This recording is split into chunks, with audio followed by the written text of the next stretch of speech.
Good morning.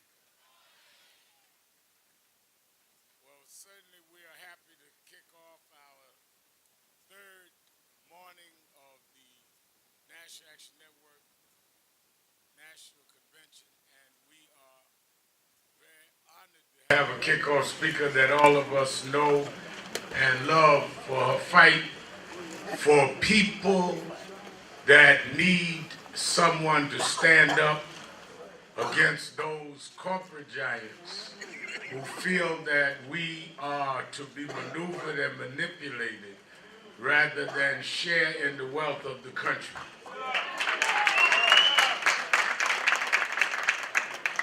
Elizabeth Warren has been a fearless advocate on behalf of not only consumers, but those that are downtrodden and mistreated all over this country, and a dependable voice. And that is why we wanted her to be here. She said, Reverend Al, I'm running for re-election in Massachusetts, but I'm in Washington doing my job, but I'll drop by because I respect National Action Network, and I told her we respect her. And I want people to know that are watching that she's derided by the president because she stands up for all of us. You can judge your friends by who their enemies are. And he tries to deride her, calling her Pocahontas, but to us, she's Sister Popo. So it is my honor to bring a fighter for justice and fairness, consumer rights, and criminal justice rights, the senator from Massachusetts, Senator Elizabeth Warren.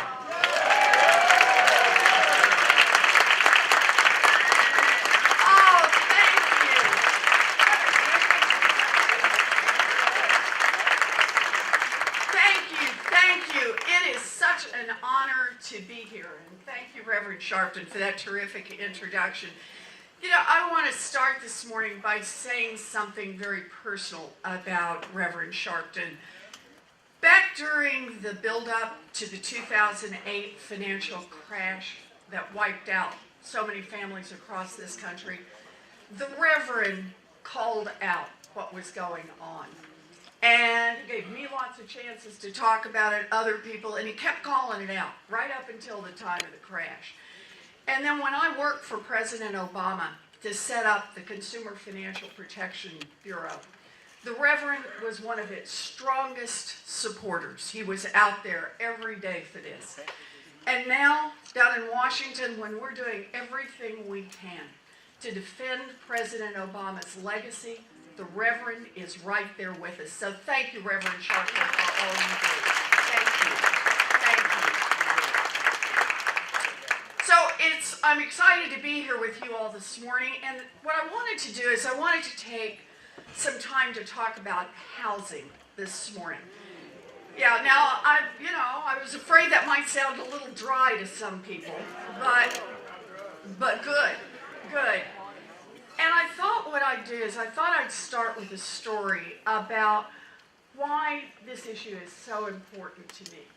You know, I grew up out in Oklahoma, and I lived in one of those families that was a paycheck-to-paycheck family. We just kind of made it from here to there. It was my mama, my daddy, and my 3 older brothers. I was the baby sister. Now, the boys grew up and they left home, and after a lot of scrimping and saving, my parents eventually bought a home in the big city, Oklahoma City. And we were finally just starting to pull ahead a little bit. And then when I was 12 years old, my daddy had a heart attack. Now, he survived, but our world turned upside down. You know, he had a long time out of work. The bills piled up. We lost the family station wagon. And then my mom would put me to bed at night, and I'd hear her, after she closed the door, I'd hear her start to cry. She'd kiss me, she'd turn off the light, close the door, and then I'd hear her cry. And at first I didn't get it. Daddy, this was months after Daddy's heart attack. But then the words drifted through. Words like mortgage and the bank. And snips of questions like, where could we go? And would Bess and Stanley take us in? And I still remember the morning that I walked into my parents' bedroom and my mother had laid out her best black dress on the bed. Now you all know that black dress, you know, the one for weddings and funerals, the best one. She was 50 years old, she'd never had a job outside the house, and there she was, digging around in her drawers, pulling out her stockings, crying and talking to herself. Her hands were shaking and she just kept repeating, we will not lose this house, we will not lose this house. And I watched as she pulled on her dress and her high heels. I watched her blow her nose and put on her lipstick. And I stood on the porch as she walked off to the Sears Roebuck to get herself a minimum wage job. That minimum wage job saved our house. And more importantly, it saved our family. Yeah, because that's what happens. Now, I learned a lot that morning. I learned about women who do whatever it takes to save their families. That's what I learned. But I also learned that a house isn't just a place to live. This house was about dignity. And it was about my mother's determination to hang on to it. And I never forgot that day. Not ever. It was a long and bumpy road, but I eventually grew up. I got married at 19. I had babies. I went to college. I became a special needs teacher. I eventually became a professor, and I started teaching about economics and banking and money. And then I began to see how housing isn't just about the symbolic power of a home. It's also about the economic power that comes with home ownership. There is a reason why, for so many families, home ownership is the central star in the American dream. It is the single best way for middle-class families to build economic security. In fact, for working people, often it is the only way to build some economic security. You know, a house is an asset that you can pay down over time, and in that time, its value often appreciates. You can use it as financial leverage for things like sending a kid to college or starting a small business. It is the #1 retirement plan in America. Pay off the house and live on your Social Security.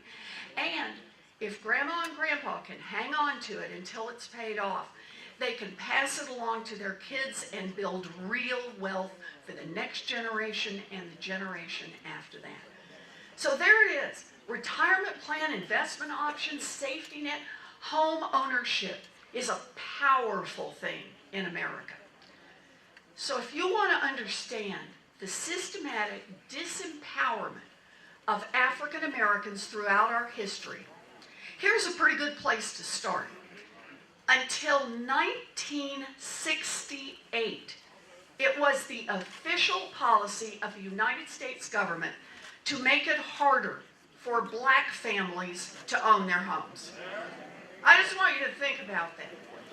So the story behind that one is, starting in 1934, the Federal Housing Administration helped millions of white families finance their dreams by insuring their mortgages.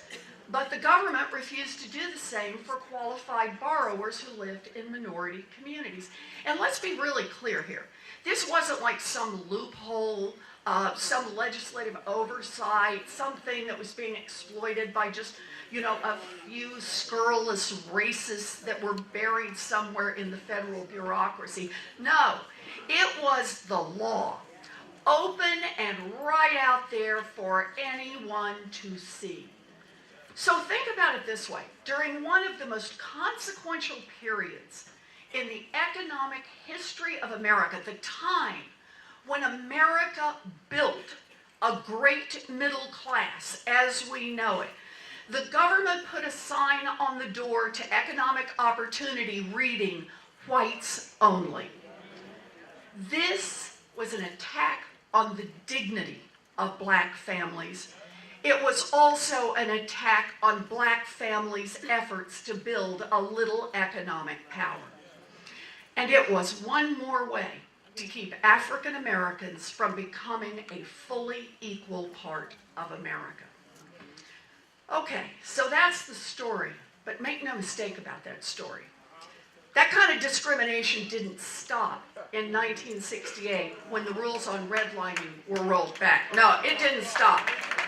It didn't stop. No, those rules were replaced by other devices that kept discrimination alive and well. In the 1980s and the 1990s, Congress deregulated the banks and the thrifts and the savings and loans. And what that really meant was firing the cops who were supposed to make sure that the banks weren't cheating or discriminating against their customers. Now, before the crisis, those big financial institutions specifically targeted communities of color with mortgages that were full of tricks and traps. You know, these mortgages they were selling mortgages that were like grenades with the pins already pulled out. You didn't know exactly when they were going to explode, but believe me, they were going to explode. And when they did, millions of families across this country lost their homes.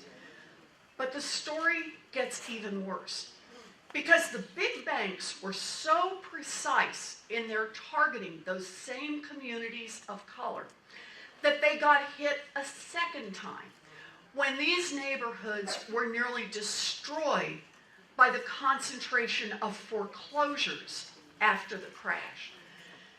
Now, after the crisis, the Department of Justice went after banks like Wells Fargo for discrimination. But the problem is, the damage was done at that point. According to Pew Research, after the crisis, families began to recover. Okay, so the crisis comes, blows everything up, people's wealth drops, a lot of folks lose their home, but families are starting to recover, just not black families. Between 2010 and 2013, the median wealth of white households grew by 2.4%. It's not fast, but it's moving up. It's on the right slope. The wealth of African American households in that same period of time fell by 33.7%.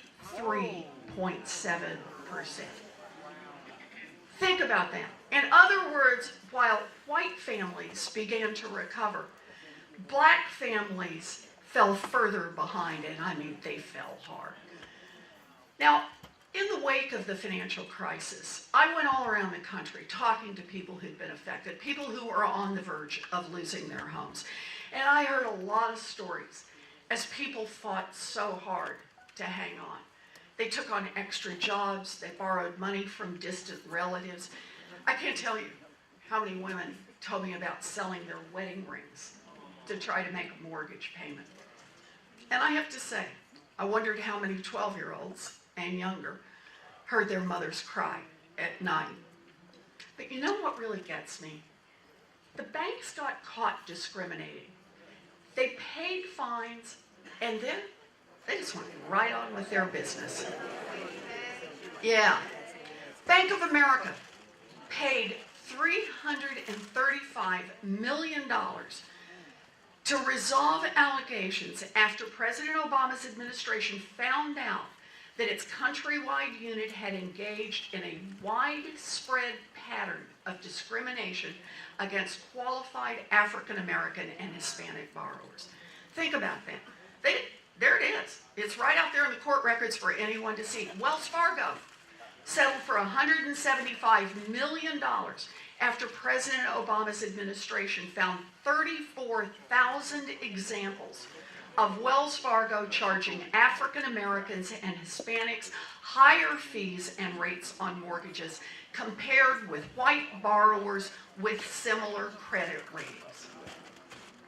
Yet another pivotal moment in our economic history where black families just got crushed.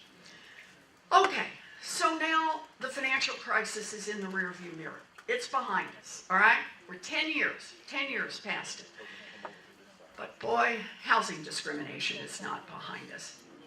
50 years after the Fair Housing Act was passed, and black borrowers are still facing discrimination in buying homes.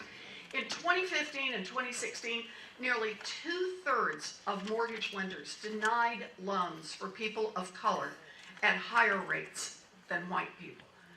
What was happening with big lenders and small lenders, it was happening in every part of the country.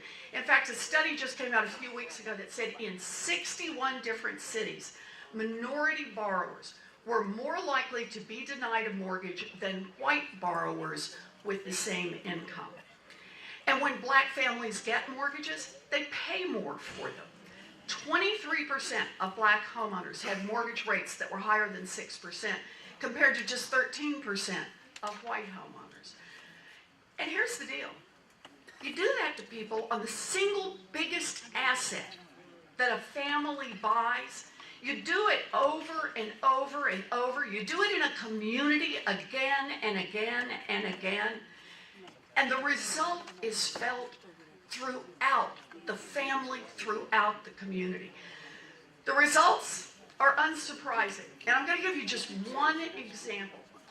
At the end of 2017, the homeownership rate for white people in America was 73%.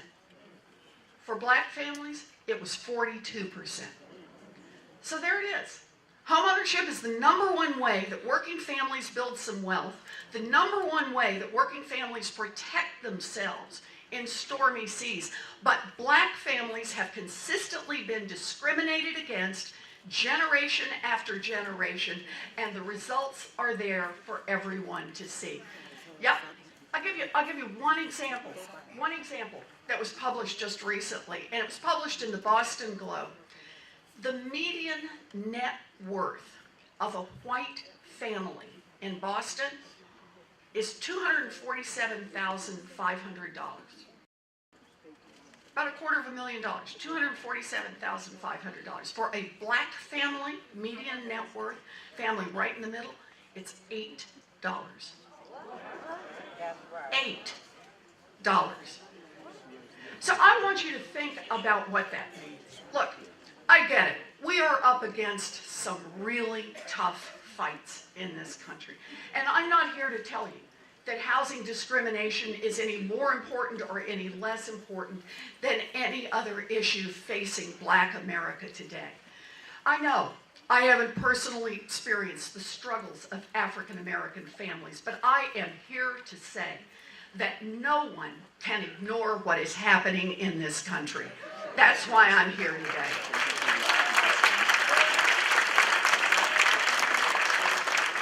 I'm here today to say you can't listen to these numbers, you can't hear these stories and stand silently by and let this happen. We must fight back, all of us. And that's why I'm here. I'm here because I believe in fighting back. I believe that when you see injustice, you stand up and you say something about it. That's why I'm here. And I believe in our getting together and strengthening each other.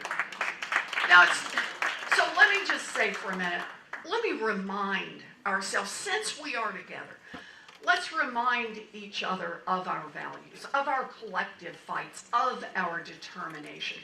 Let's remember what it is that we believe in and what it is that we fight for. And let me start with the one we've just been talking about. We believe that cheating people, cheating them on mortgages or credit cards or payday loans or student loans is wrong, and Wall Street banks should be held accountable. Yeah.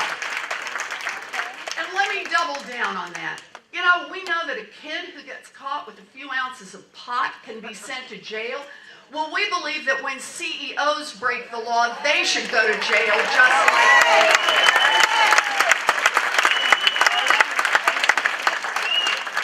And there is so much more. We believe that health care is a basic human right, and we will not let Republicans rip it away from millions of people. We will not let them repeal Obamacare. Can I have an amen?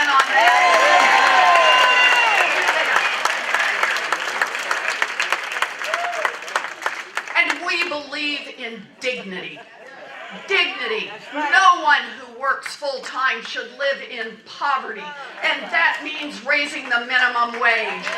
It's basic human dignity.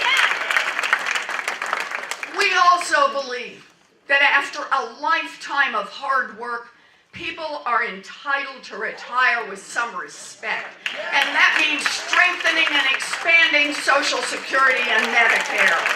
Yeah. I must say one more. We believe that everyone should pay a fair share to keep our country running. And that $1.5 trillion Republican tax giveaway to their corporate donors and their billionaire buddies is corruption, plain and simple.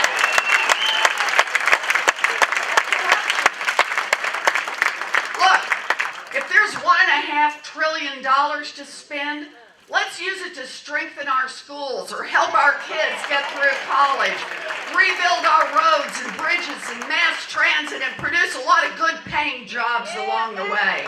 There's a lot we could do with $1.5 trillion. And we believe that immigration and diversity made this country strong.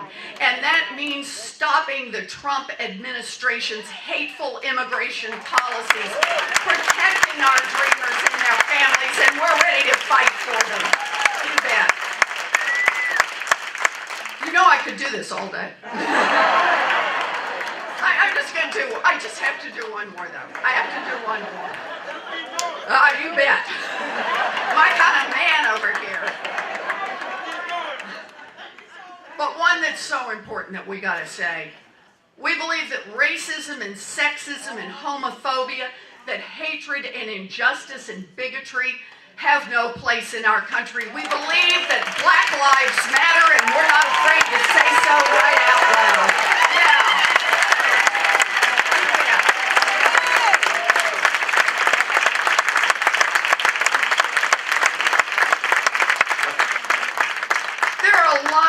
Fights that get us up in the morning and that keep us up late at night. But here's the deal. All our fights are interconnected. All of our fights are about making our government work, not just for a thin slice at the top, but making our government work for all of us. Yeah. All of our fights are about building a future not just for the kids born into wealth, but building a future for all of our kids. All of our fights are about the basic dignity of each one of us. I think of this as Matthew 25:40. Come on now.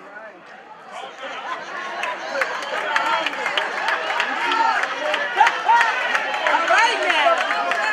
If you ain't have my you can always tell a Sunday school teacher. There we go. There we go. And old school. I still do King James. So. But I want you to think about it. When the Lord says, "Inasmuch as ye have done it unto these, the least of my brethren, ye have done it unto me." When he says that, it's not just an admonition, be nice to each other. He says, when you've done it unto one of the least of these, you have done it unto me. And what that says is there is God in every one of us. There is value in every one of us. There is God in the hungry. There is God in the naked. There is God in those in prison. There is God in each and every one of us. And what the Lord says is he calls on us, not just to have a good heart. He calls on us not just to say, you know, I care about those folks. Come on now. No, he calls on us to act. He calls on us to act, to feed the hungry, to clothe the naked, to visit those in prison.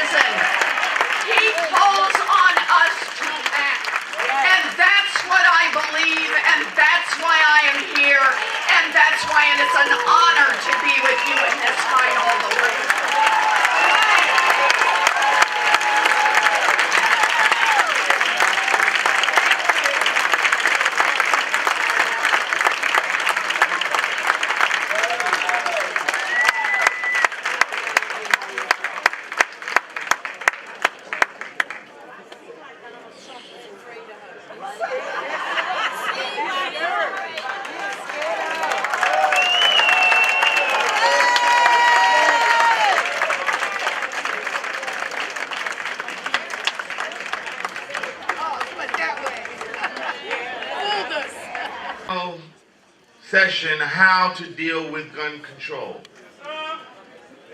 If there is an issue that transcends, intersects, coalesces, touches everyone in our country, it is gun control. We've been joined and are being joined by some of the most prolific activists and commentators and advocates and crisis managers in the gun violence crisis. And this indeed is a national crisis. I'm going to introduce those panelists who are with us, and then I'm going to cite several statistics, and then I'm going to allow the panelists to dissect the issue and provide a blueprint for how we move forward. The first of our panelists is no stranger to the National Action Network. She's indeed a member and a sister. She is on the front lines of the violence interruption and cure violence model and work. She is the founder of Street Corner Resources, located in Harlem, New York. She's known to some as Sister Aisha Shakur, but to most of us, she is Sister Aisha Sekou. We have also been joined by Sister Judith Cutchin, who is a gun violence advocate and also a member of the New York State Nurses Association.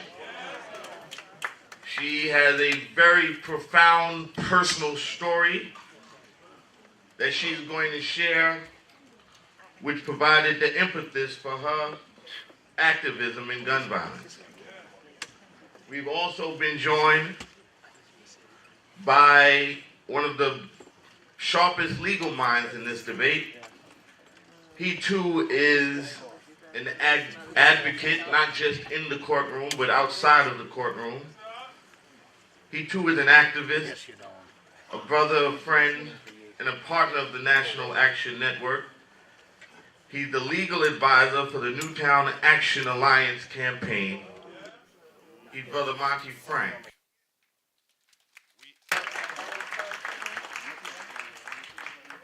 We've also been joined by a brother who's been in this struggle a very long time. He's been on the front lines of organizing our youth. He's been on the front lines of gun violence and how it plays out, not just intra-community, but inter-community, between individuals in the community and individuals paid to protect the community. He is Brother Salam Ismail. He is the National Director of the National United Youth Council of New Jersey.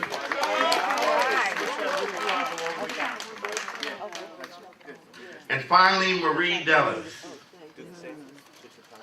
She is a volunteer leader of one of the largest gun violence prevention organizations in the nation.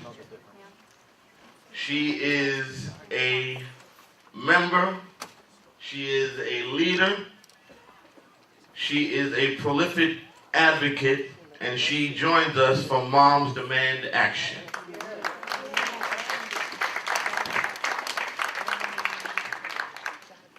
Gun violence. There are, by some estimates, over 300 million firearms in the United States of America. That is one gun for every man, woman, and child in the country. 33,000 people a year are killed by gun violence. 97% of those 300 plus million weapons are owned by 3% of the population.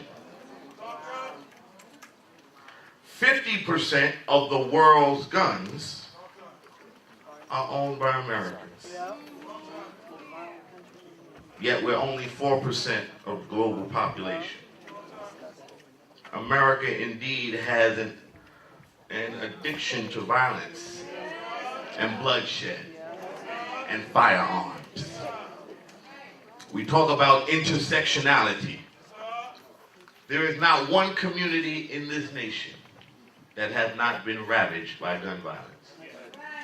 Whether we're talking about urban America, suburban America, rural America, we have all been touched by the plague of gun violence.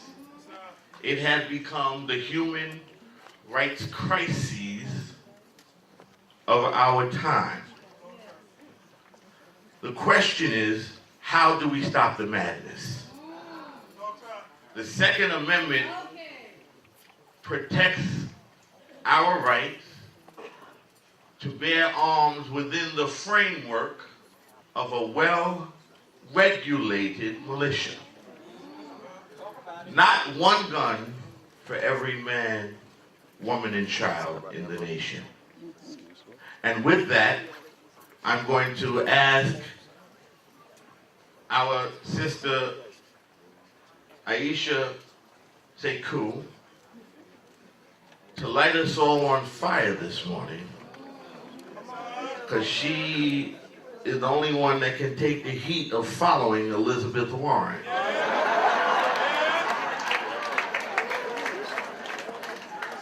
And if you think it could get no hotter, you thought wrong. Let's receive our sister at this time, Aisha Sekou.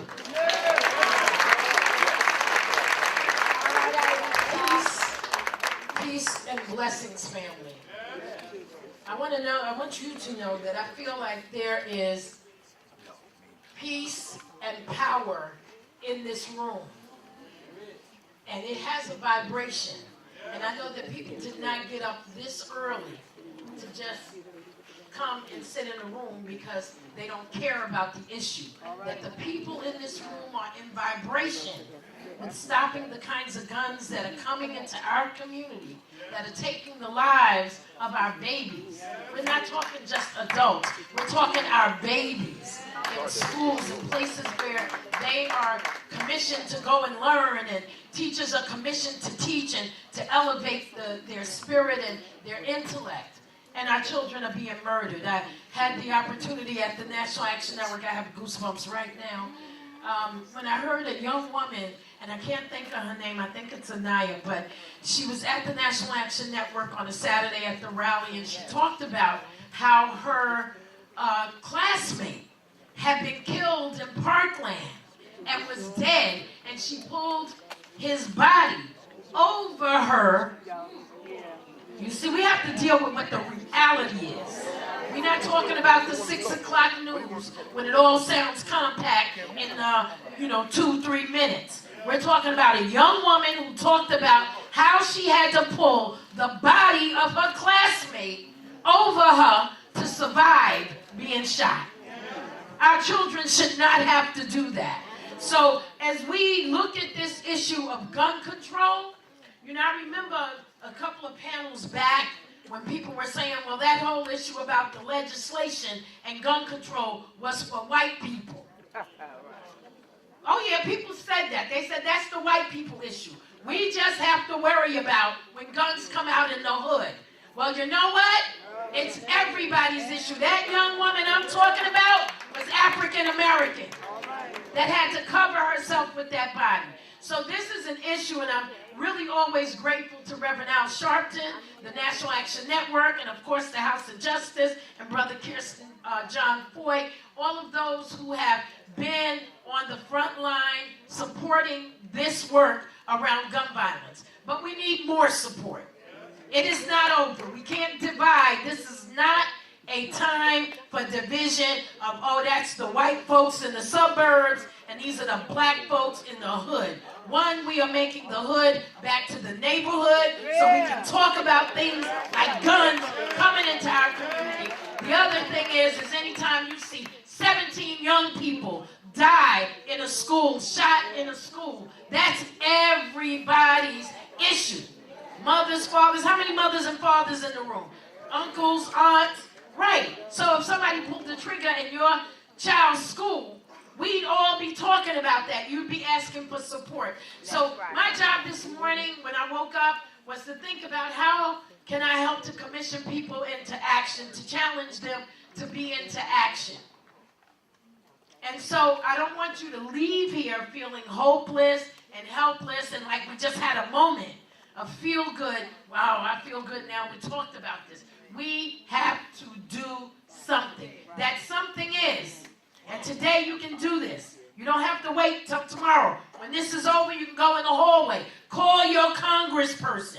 You can go to congress.gov on that smartphone that's in your bag or in your hand that you can't let go of. Go to congress.gov, put the words gun violence, gun control in the search box. See the bills, which bills are just proposals, those proposals that are waiting to become law, and call your congressperson and say, we need your help to keep these major weapons, AR-15s, from coming into our communities. We need these guns that are coming up the iron pipeline that are being bought in Virginia and South Carolina and Georgia and all of these other places where the gun show loophole is wide open and the trailer park guy can go into the gun show and buy a trunk load of guns, sell them to the brother with the Jordans on, and bring them back up into Harlem on 8th Avenue, into Detroit and Chicago.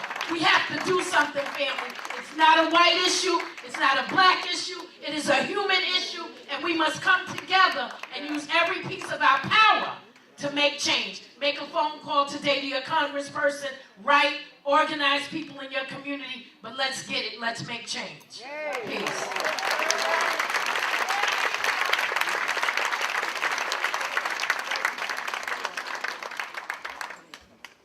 National Action Network, we always start on the left.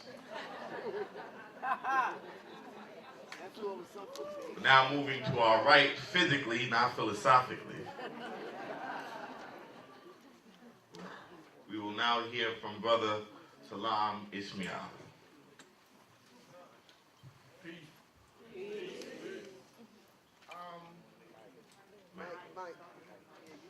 Yes. Next Saturday will be the anniversary of my godson who was shot dead, shot 7 times, a block away from where I grew up in Elizabeth, New Jersey. Also around that same time, I lost 2 cousins with gun violence. Now, in New Jersey, we've done something different than a lot of states have not done. We formulate a statewide New Jersey Anti-Violence Coalition. We organize 14 different groups from Newark to Atlantic City, and mobilize them and push legislatures at first that violence be declared a public health crisis. We did it, the legislature passed it, and we pushed the commission to study violence. One of the things I learned from one of my heroes is to understand it, Frederick Douglass, Malcolm X. So we wanted to bring this study. So it was a 9-panel study group that was formulated by the legislature and signed into law by Governor Christie. We've done 13 months. We studied violence in the state of New Jersey, how the state responds to it and what have you. And yes, it comes down to a color line. Yes, it comes down to a racial barrier. Yes, the understanding is more psychological, sociological, political, and racist on how we deal with gun violence, particularly in the state of New Jersey. We looked at our state, which had the highest percentage of African Americans, 61% of the prison population, highest in the nation. Segregation of schools, still number 3, was number 1, number 3 in the nation right now. So we needed to look at the social ramifications of gun violence. Yes, gun control, AR-15 and all that kind of stuff, even though 98% of the people that we get shot with handguns, correct? But we talked about AR-15, that's good.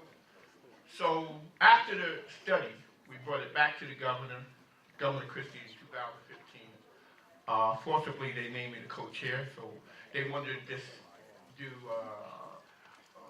public hearings in 3 cities.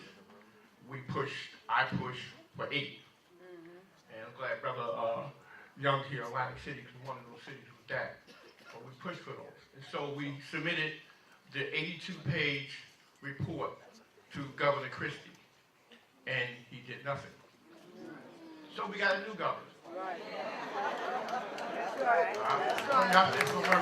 Slow down. I like to talk slow because we know. So we have the 82-page report that came from grassroots organizations. So inside this report is recommendations, solution came from grassroots activists across the state of New Jersey.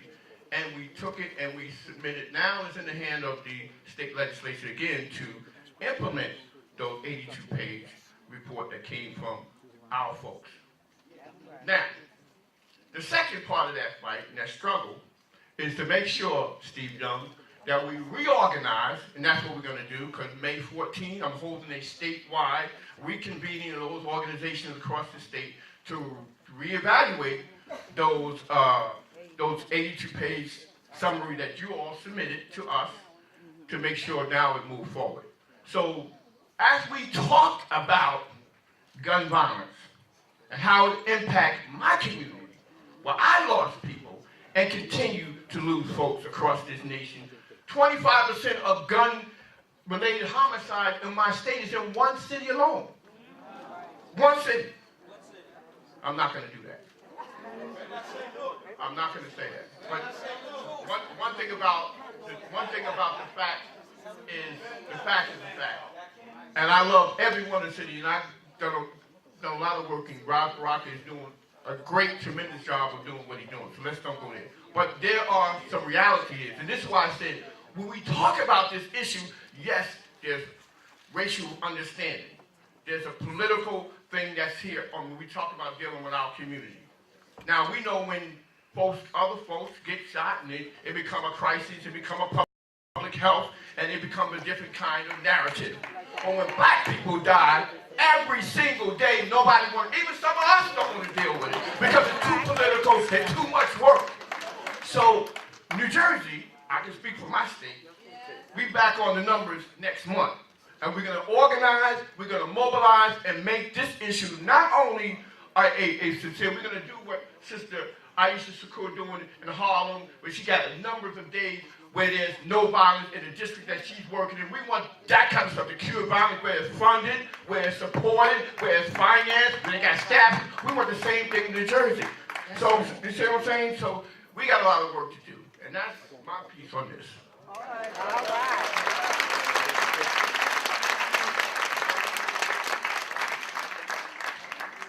Before I move all the way back to the left, the young lady, you all should prepare to stand. The young lady that we had just spoken about from Parkland has joined us. Leah Eastman. Let's receive our sister. Standing on your feet. She deserves all the love and the attention that the nation can give her. She survived and is surviving and thriving through something that would have destroyed most of us. She has a story. And we're going to give her the opportunity to share it. If there are some young people who are seated, I'm going to ask you, there are some a little bit less young people who are standing.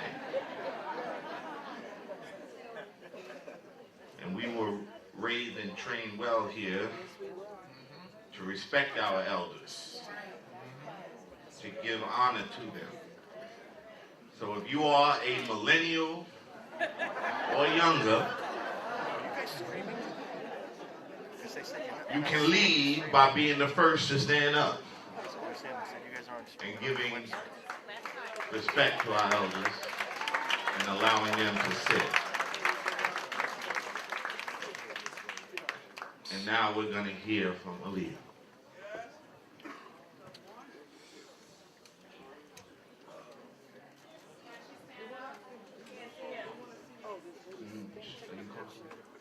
I asked the young lady to stand up.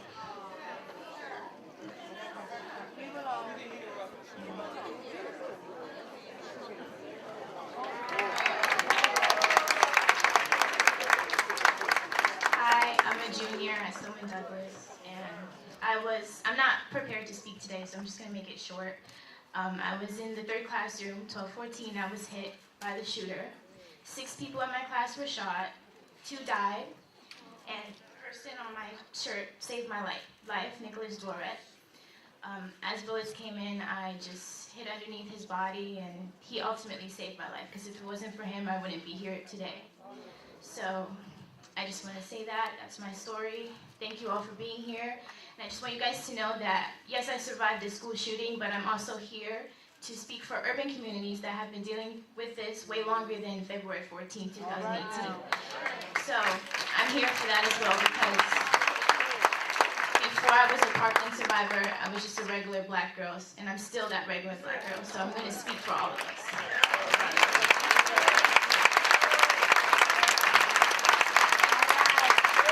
Get on your feet. You asked her to get on hers. You can get on yours.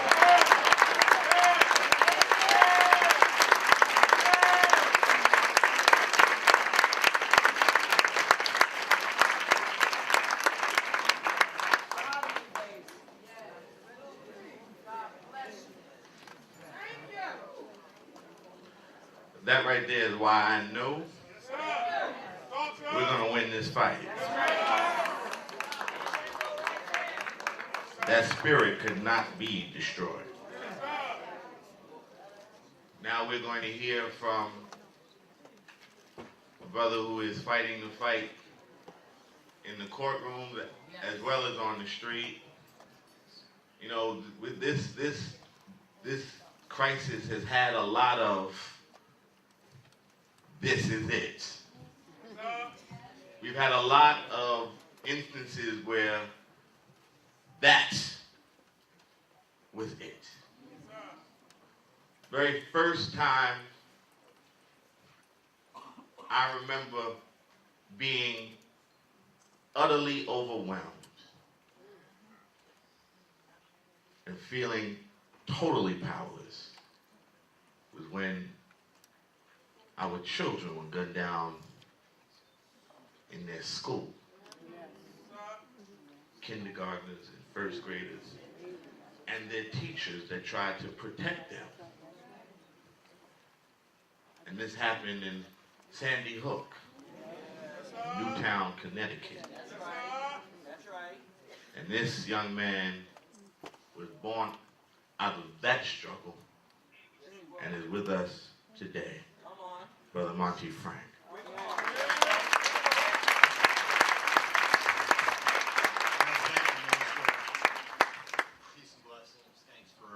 Allowing me to speak with you today. I'm humbled to be on this panel. Thank you, Aaliyah, for sharing your words with us and your voice. Yes, I'm from Sandy Hook. Gun violence was something I never thought of until it landed on my doorstep over 5 years ago. Today we remember Columbine 19 years ago, 11 high school students murdered in their classroom. What about last night? What happened last night in Bed-Stuy or Chicago or Baltimore, Detroit? We're here to remember them too. Now, I appreciate everything Aisha's done, and Marie, and all the others who every day are on the front lines of the scourge of gun violence and fighting our battles. But we've got to be there too. We've got to be in our communities. We've got to be speaking out. We've got to be talking to our congressmen, our representatives in state houses and in the federal government every single day to remind them that no action will result in more deaths on our streets and on our country roads. Now, in addition to what the minister said in my background, I'm also running for lieutenant governor in the state of Connecticut.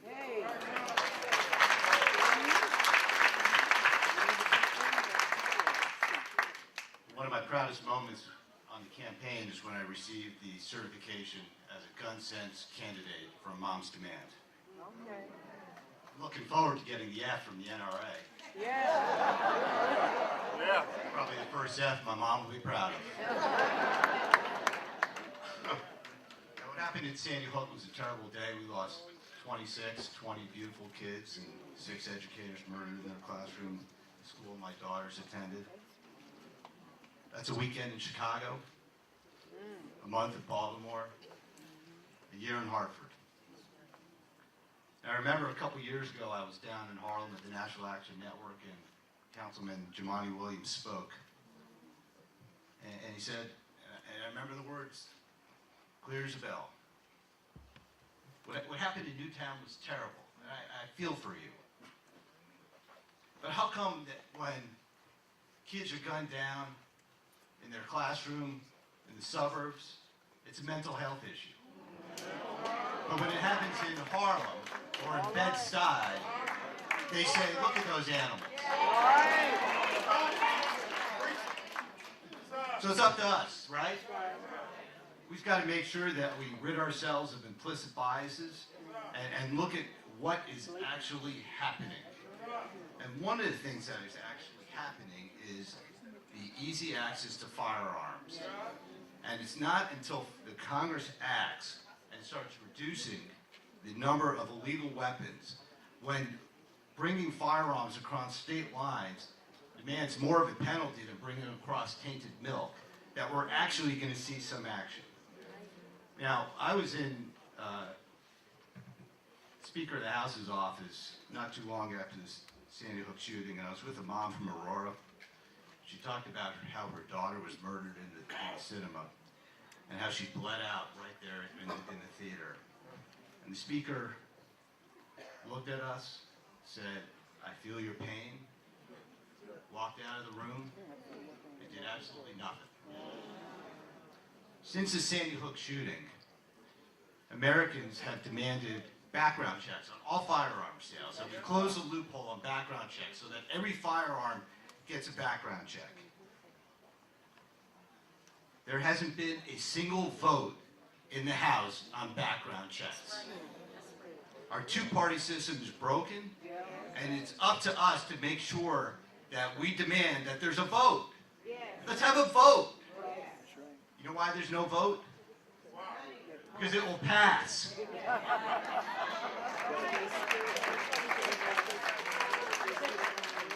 Dr. Martin Luther King said, our lives begin to end when we remain silent about things that matter. Reducing gun violence matters. It matters. And we can't be silent. We need to continue to speak up. So what am I doing about it?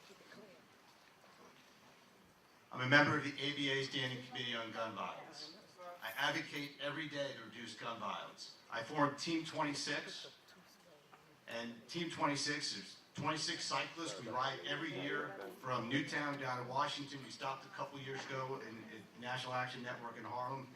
This year, we're taking a little bit different route.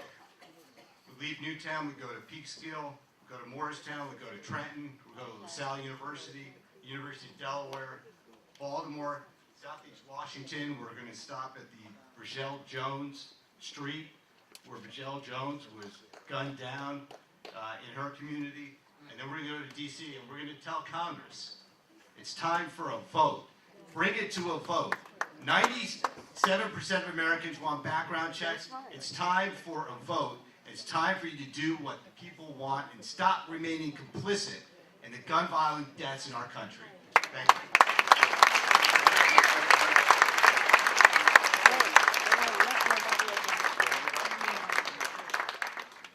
Back to my right.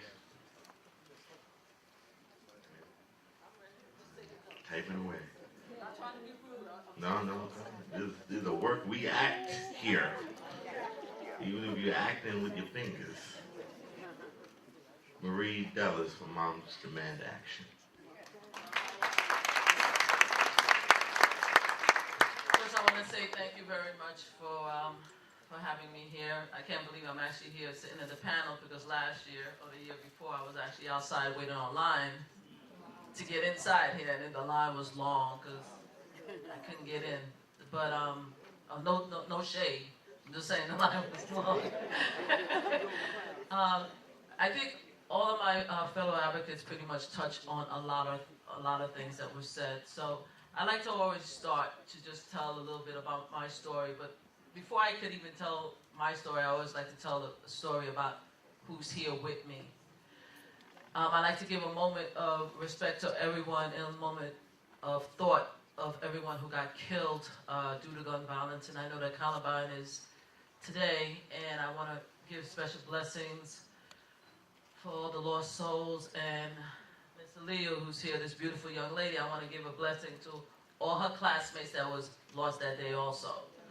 But when I come and I speak, and I have a lot to talk about because, you know, you don't know me yet, but I do. But I always take a moment to actually talk about Pierre-Paul Jean-Paul Jr. This is my nephew. He got killed in Queens. And I know our brother here was talking about AR-15. No, he wasn't killed with an AR-15. He was killed with, we believe, a 9mm in Queens, in Springfield Boulevard. We never found the gun, but luckily we had a witness there who said that she saw the shooter. We got justice, we got lucky. But with him, a young man around his age approached him from the back while he was walking with a friend, a female friend of his. And it was on November 11, 2008. And November 11 happened to be Veterans Day, which is why I bring this hat, because I'm a Marine Corps veteran. I like to bring all my little things here. I like to bring everything with me so I can show you who I am up front.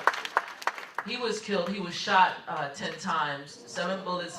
He was shot at 10 times. 7 bullets hit him, and the one that killed him is the one that pierced his heart. So he could not be saved. He lived to get to the hospital. Unfortunately, he did die. They did try everything to save him. I bring Pierre-Paul so I could bring a face to the movement, right? So to show everybody, so everybody understand this is what we lost. Pierre-Paul was 19 and going on 20. We lost the entire generation that he could gave us to my family. We lost his children. We lost his wife's children, the person he would have married. He should be in college. He should be the same, what this young lady, I'm praying, have the best of life, because the tragedy impacts a lot and it impact her, but I want her to have the best life possible after this moment. You understand what I'm saying? I want her to live. I want her to live for all her friends, and I want her to live for my nephew and continue the strength. But I tell the story of him so that you guys can understand. A lot of us advocates that's out here, even those that's not directly impacted by gun violence, who I have a lot of respect for, because this issue does get a little murky, right? I know we talked about the gun violence that is in our community and that not being viewed. I am with an organization called Moms Demand Action for Gun Safety in America. We deal mostly with legislative issues. We go to the states, we go to speak to the Congress, we go to speak to the Senate. I've spoken to several represent in Congress. I tell my story, but I fight to change the actual laws. And we don't say gun control, we say gun safety, okay? We change the narrative because we want to be able to cross the line, to cross the divide, and bring everybody to the picture. And to keep it 100, I'm also an NRA member. I joined the NRA because I'm a Marine. I'm also a sharpshooter. So I'm extremely proficient. You understand? This is what we do. All right? But I say all this because this issue is completely complicated. There is not one answer to this problem. And we are not single. We're not alone. We have brothers and sisters here who's fighting for the community. I fight for both. I don't fight for just the AR-15 shooting, and I'm not shading the shootings from AR-15 because the reason why it become a big issue is because the most people get killed when someone who's dangerously, mentally ill have this military type weapon. Mine was called an M16. The MR, and I'm a sharpshooter with M16. I am a sharpshooter. Let's make this completely clear. I'm a sharpshooter with M16. They're out there shooting with an M15, with a AR-15, and they're killing a bunch of people. So we do bring focus to that.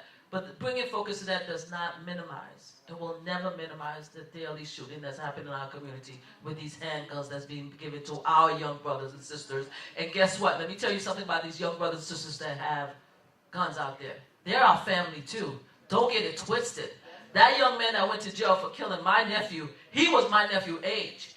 He could have been one of my family members. Do you understand what I'm saying? So we can't shame them either.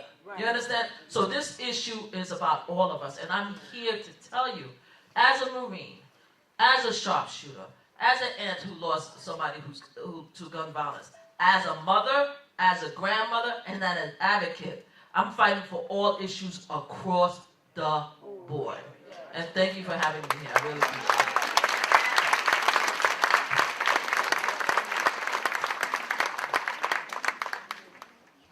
This last panelist has an extreme story of her own. But like most of us up here, she has committed her life to destroying the scourge of gun violence as a result of not just her personal tragedy, but her professional choices and commitment. She works with the nurses, or she is a member of the Nurses Association of New York. She is a nurse, which means she's a medical professional, a healthcare professional. And this is why her story is ever so more powerful. Let us hear now from Judith Cutchin of the New York State Nurses Association. Good morning. I'm Judith Cutchin. I'm a registered nurse. I'm also the Executive Council President of the New York State Nurses Association in our public health system in the mayoral. Indeed, I am honored to be here and even more honored to sit next to you, Ms. Leo. My story is in a different state from the other states. But first, I'd just like to give you a small background. I'm an emergency room nurse. I grew up in East New York and Brownsville, so I'm very accustomed to gun violence. I'm very accustomed to seeing mothers cry. I remember sitting in the bereavement room with mothers, walking them home crying with mothers and fathers because they lost their child to gun violence in Bed-Stuy where I work. One day I got that call. It was my turn. My daughter was 28 years old, recovering from having a baby 2 days prior when she was the victim in a hospital in North Carolina of a murder-suicide. Her baby was 1 pound born, had nothing to do with the gun violence. While her parents lay dead in the room, the baby's fighting for her life. Thank God her life was saved and spared and she's doing well. But the thing hurts, and it hurts bad, to have policemen knock on your door and say, we have a notification from North Carolina that your child was murdered. I already knew, but what we have to do in our communities, not just our black and brown communities, all communities, because people have guns, kids having guns. We have to get together, we have to educate these people, we have to start young. We can't wait till we get to college to educate. We have to educate in preschool that gun violence is not acceptable, that gun violence leads to hurt and pain, okay, because I have one of her children, my oldest daughter have one, and the third one, her father have hers, 3 different states. So there's a separation there. Although I see my grandchildren, but there's a separation from the siblings. And that thing hurts.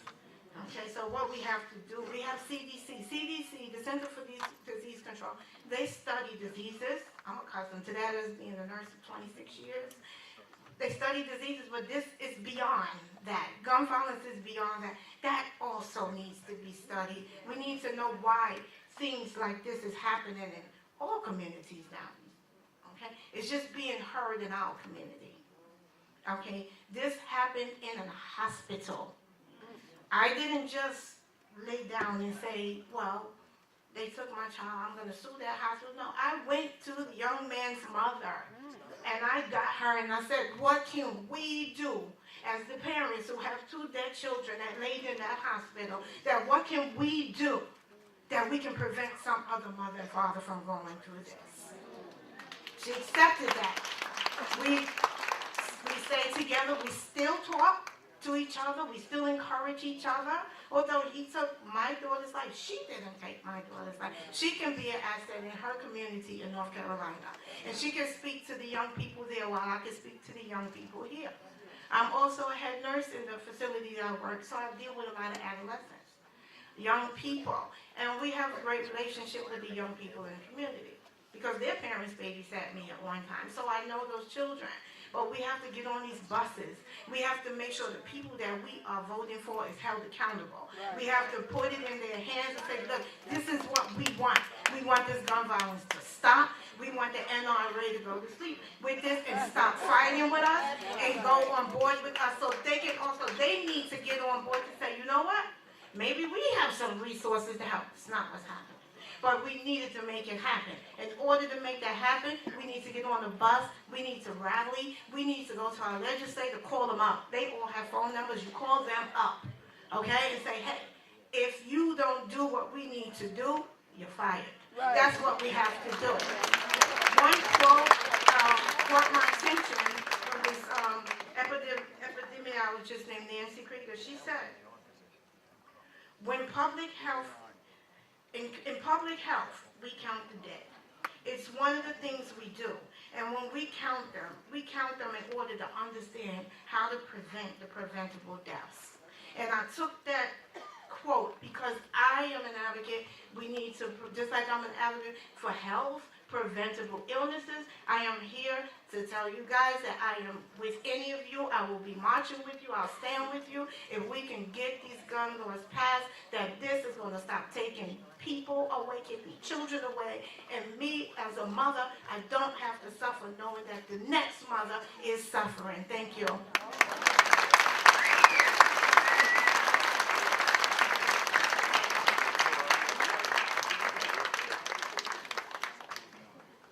So now that we've heard from everyone, the question is, what do we do?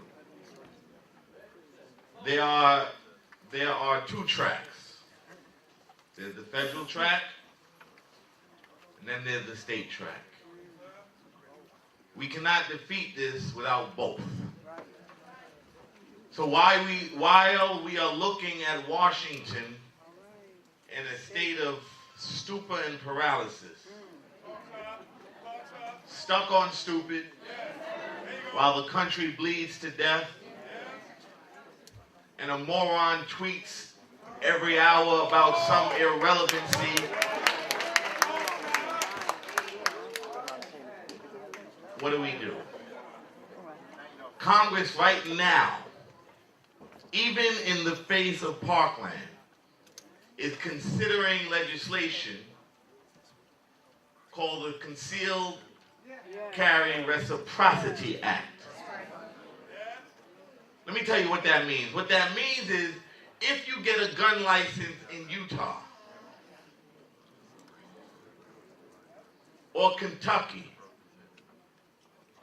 where it's easier to get a gun license than it is a fishing license or a driver's license,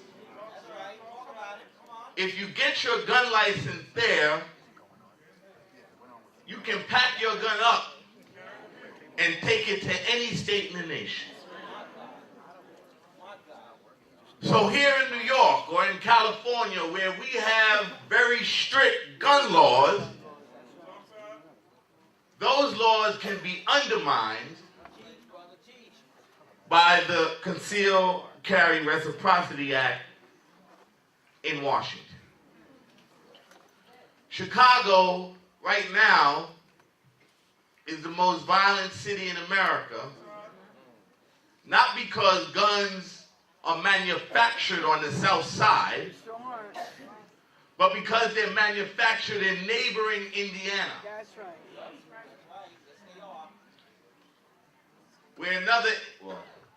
In neighboring Indiana,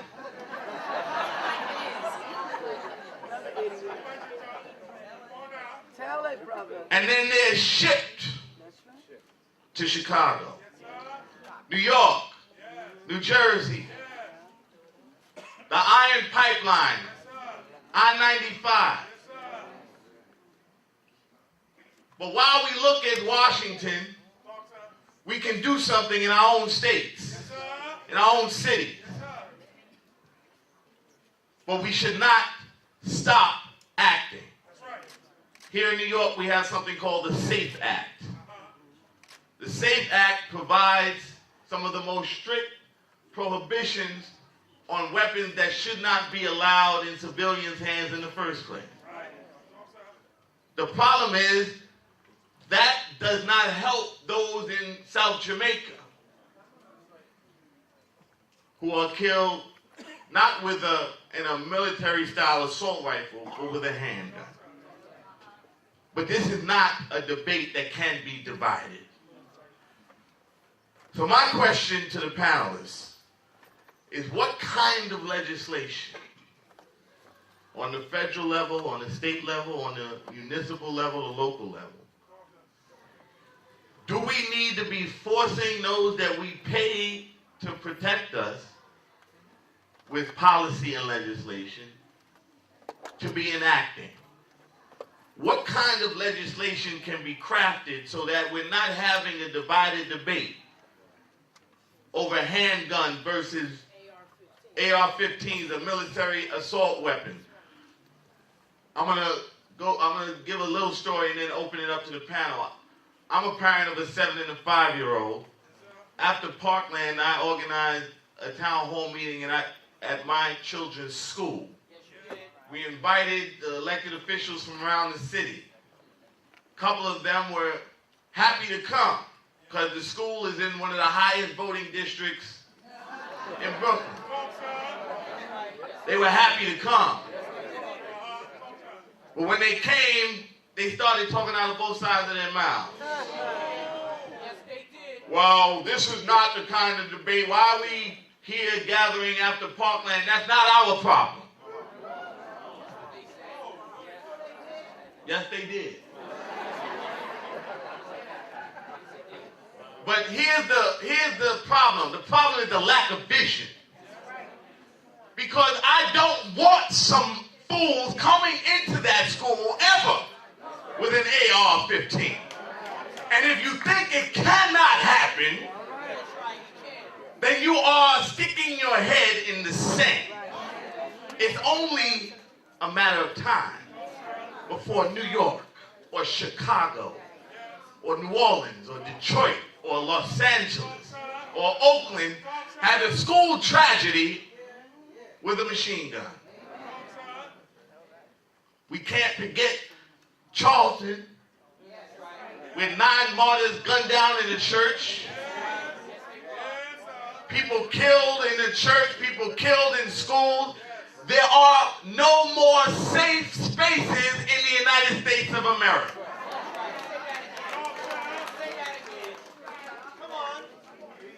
How do you live in a country where there's no place to be safe? Hospital after you've given birth. Church during prayer and Bible study. Schools while children are coloring. Panel, what kind of legislation can we ask people who are stuck on stupid to produce that can touch all corners of this debate? I'll ask the attorney and the candidate for lieutenant governor in Connecticut if he has a policy prescription that will deal with all aspects of this debate. Come on now. Thank you, Minister. So I remember talking to Robin Kelly, who is the congresswoman from Chicago, and she was saying how Chicago has some of the toughest gun laws in the country, and it has some of the highest rates of gun deaths as well. And she said, what is interesting is that most of our crime guns come from the vice president's Indiana And the Speaker of the House is Wisconsin. We know in the state of Connecticut that most of our crime guns are not coming from New York or New Jersey or Massachusetts or Rhode Island, which have done the work to put in gun violence prevention laws that actually work. Our crime guns are coming from Vermont and Florida and South Carolina and North Carolina, where you basically all you need is a pulse and you can buy whatever you want. So the first thing we need to do is enact background checks on all gun sales. Close that loophole. So if you go to a gun show, you can't go to a private dealer with $100 and buy whatever you want. 97% of Americans right now support universal background checks. If you're adding the margin of error, that's everybody. More people want background checks that like ice cream or like baseball. Congress needs to have a vote. It needs to pass. And the president needs to sign it into law. Second thing, there needs to be a ban on assault weapons. There needs to be a limit on magazines. We know that in Sandy Hook, that there were kids that fled. They were able to run out of the classroom when the gunman went to reload. If that shooter had a 10-round magazine, there'd be more kids alive today. That's right. We need to enact extreme risk TROs, restraining orders. We know that if that had been the case in Parkland or in Sandy Hook and had it been acted upon, we could have avoided the tragedies. The last thing I would say is the NRA's most devious plan is concealed carry reciprocity. In Vermont, you don't need a permit to conceal carry. In Missouri, you don't need a permit to conceal carry. In New York, you need a permit. In Connecticut, you need a permit. And there are strict requirements and training that go with the right earned to conceal carry. It needs to be respected. Those laws need to be enforced. And it can't be a race to the bottom. So if certain states are not doing what they need to do to make their citizens safe, we shouldn't suffer the consequences. I'll just give you one example. In Vermont, you can be underage and carry if one parent says it's okay. Not in writing, just says it's okay. So I think about that. What's the impact on my great state of Connecticut? That my kids, when they go to the mall, that there may be another kid there underage who's carrying? Not because Connecticut allows it, but because Vermont allows it. That can't be the law. We need to speak to our representatives in Congress and make sure that that bill never sees the light of day. Thank you. Well, As I mentioned earlier, they say politics are local, right? Yes, sir. So we need to organize. Yes. Organize. Yes. Organize. Yes. Agitate. Yes. Agitate. Yes. Agitate. Yes, sir. Clear formula.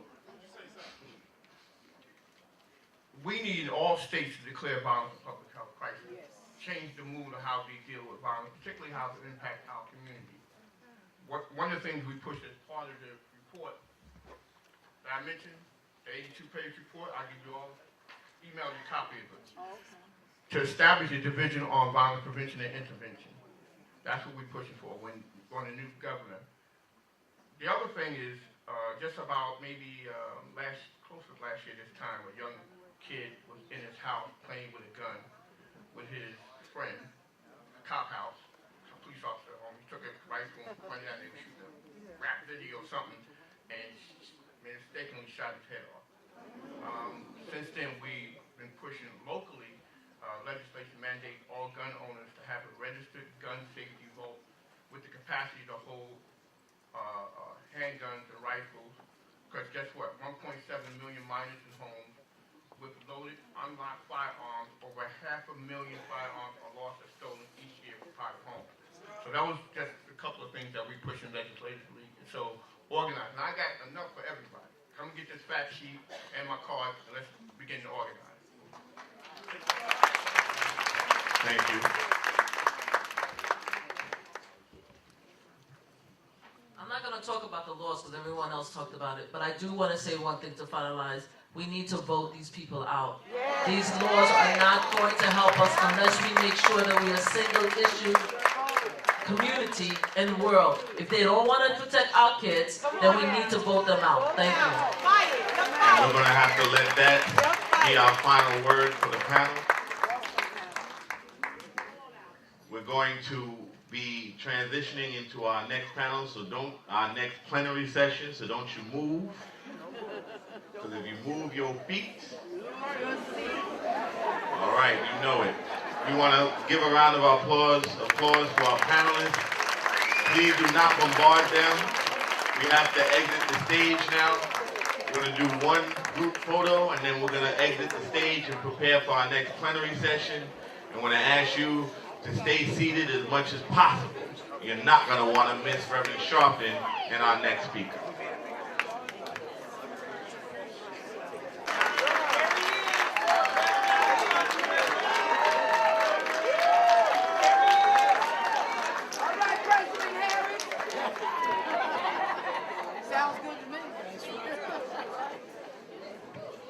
Well, good morning again. Good morning.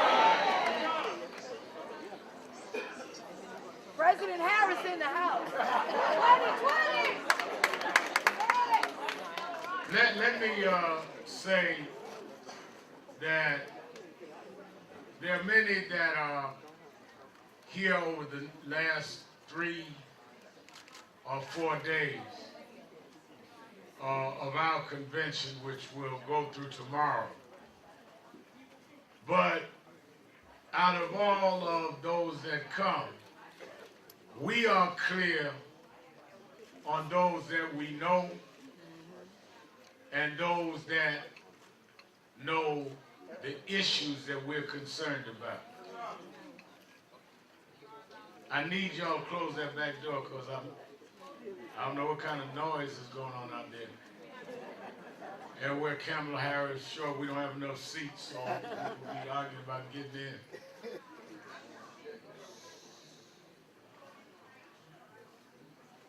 Kamala Harris has been the National Action Network functions before she was a national figure.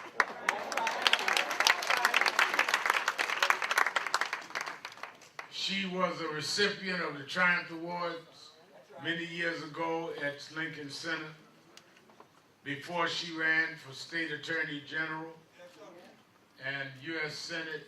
She was open. And the thing that I have always respected about her, and I shared with our Western Region Director, Reverend Toulis, give him a hand, KW, and our chapter leaders around California, is she has always been honest and candid. You do not need a politician or a public servant that agrees with you on everything. You need someone to be honest with you. And she will say, Rev, I'm not going with you there, but I'll go all the way with you here. And that's what you want. You don't need a yes lady, you need the best lady.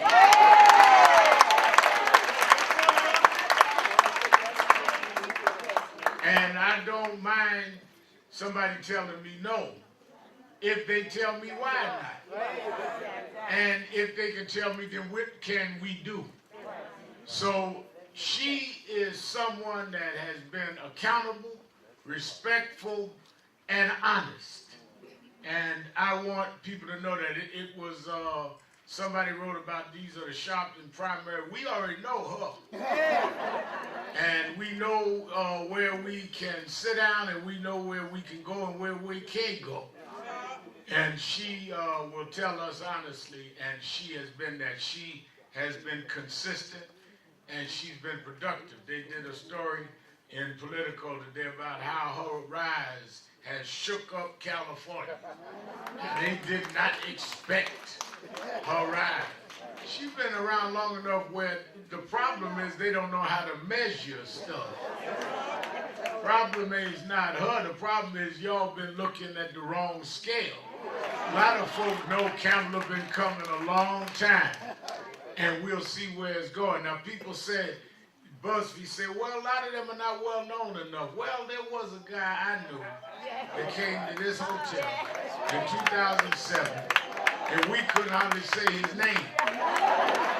The next time I saw him, he was saying, Reverend, you're my guest over here, and he was saying, I solemnly swear. So, talk about what can happen. A whole lot can happen if the people are ready and know that you're going to be honest with them. So we had, as the 16th president, Honest Abe.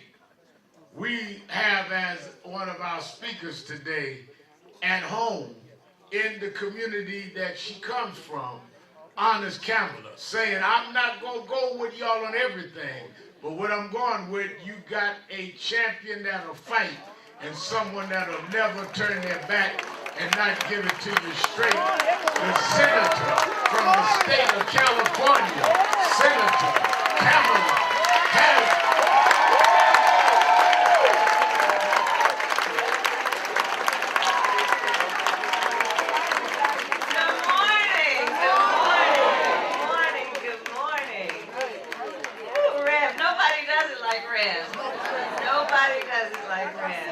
And aren't we blessed? Aren't we blessed to have him always, but in particular in these challenging moments? I cannot thank you enough, Rev, for all that you do for so many. You have been a real friend to me. I call Rev from time to time to get his advice and counsel. I'm sure many of us do. And I do that because he is such a wise man. He's incredibly wise. He sees, he understands, and he gives honest feedback and counsel. And always, Rev, when I love listening to you talk and hearing how you think, because you always have perspective and vision. You always have a sense of what has been and what can be. Unburdened by what has been, you know what can be. And I can't thank you enough for your friendship and your leadership. Can we hear it for Rev?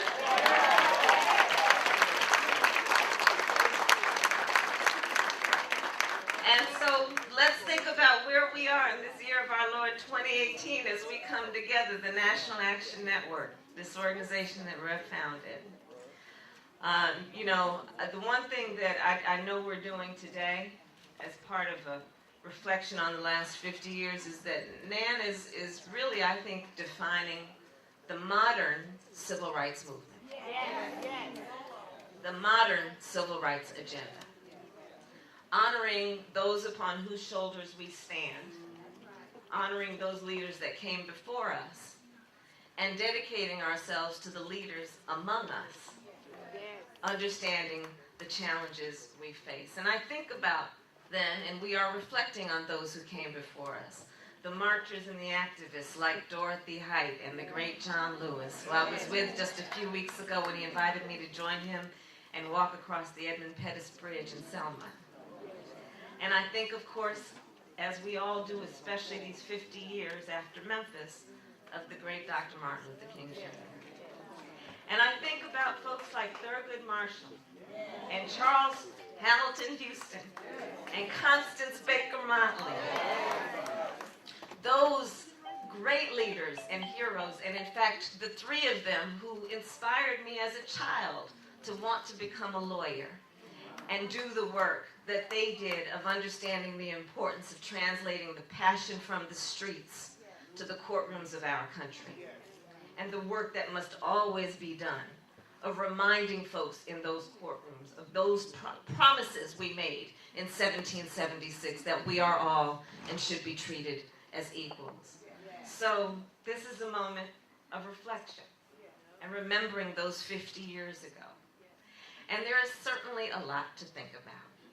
50 years ago, despite great and powerful opposition and against impossible odds, those leaders brought progress. They showed us a path in our fight for civil rights. And just think about it. In that short time span, over those many years, 50 years ago, we got Brown versus Board of Education. Yes. We got the Civil Rights Act. Yes. We got the Voting Rights Act. Yes. And the Fair Housing Act. All within that 10-year span. It was a pivotal moment in the history of our country. Let's remember what our great historian, John Hope Franklin, said about that time. He said, and I quote, "It was the most profound time where there were revolutionary changes in the status of Black Americans, most pivotal and most historic since the emancipation, those years." And so we know there is much to celebrate in terms of the gains that were made. And we know there is much progress that came from those great gains. We can look at everything from, and I say this as a point of pride as a Californian, we can look at Kendrick Lamar, just this past week, who won the Pulitzer Prize. Right? We can go from that to looking at the progress that we made because of those who fought so long ago when we elected and re-elected Barack Obama President of the United States. We can look at the Black Panther dominating the box office.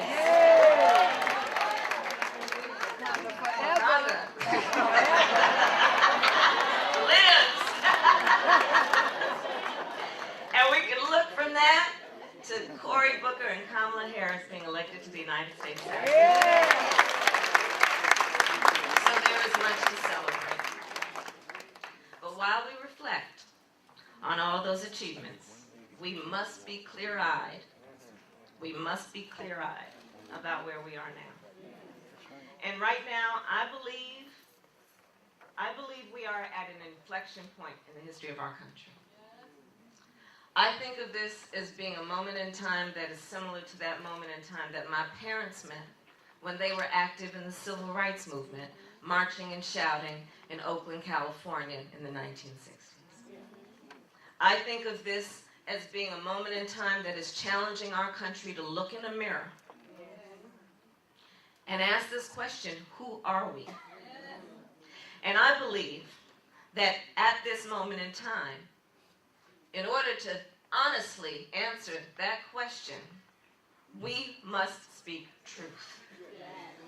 We must speak the truth that we know those folks who marched were speaking when they marched. Those folks who sang about freedom and justice. They sang about the truth. This is a moment that is requiring us to speak truth. And so let us speak truth then, that 50 years after that historic time, in so many ways, the pendulum is swinging backward. Let's speak the truth. The pendulum is swinging backward. Let's speak the truth. That opportunity is still too far out of reach for too many of us. Let's speak the truth. The truth that the Black homeownership rate in this country is about 40%, which is where it was in 1968, while white homeownership rate right now is 73%. Speak the truth. Let's speak the truth. That 34% of Black children live in poverty, which is almost 3 times that of whites.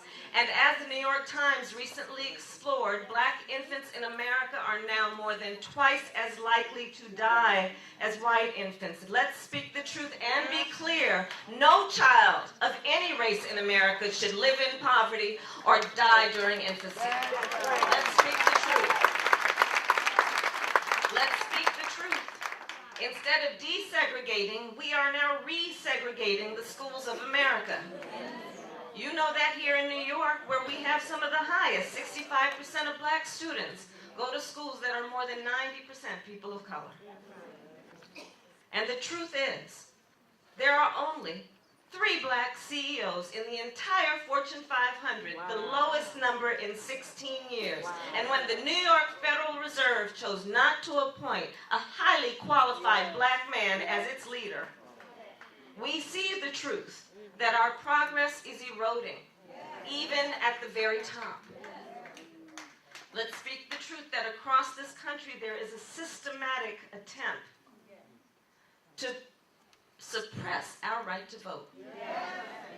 When the United States Supreme Court allowed the money to drown out the voices of the many, when in Shelby, the same court that gutted the Voting Rights Act, and since that decision, 10 separate federal court decisions have found intentional discrimination by states or localities, and one court even saying that they targeted black voters with, and I quote, almost surgical precision. And folks, let's be clear. Already this year, state legislatures across our country are trying to pass into law more than 70 bills that would restrict people's right to vote. Let's speak the truth. And I know, as a former prosecutor, the truth that our criminal justice system is badly broken. Just think, in 1968, there were 200,000 people locked up in state and federal prison, and today there are 1.4 million. Just think, right now, in this system that we have, a single father can be held in jail for a nonviolent offense for what could be weeks, months, even years waiting a trial. And why? Simply because he cannot afford to pay bail. And when today we have watched the lives of unarmed young black men cut short from Sacramento to Brooklyn, but some national leaders, so-called, call it simply a local matter, ignoring that this is a serious national issue. And today, let's speak truth about these last 15 months.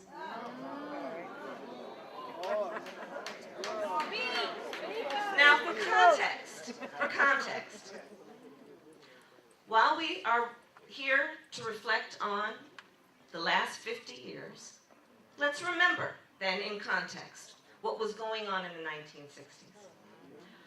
Presidents of our country then talked about, and I'm going to quote, the new frontier.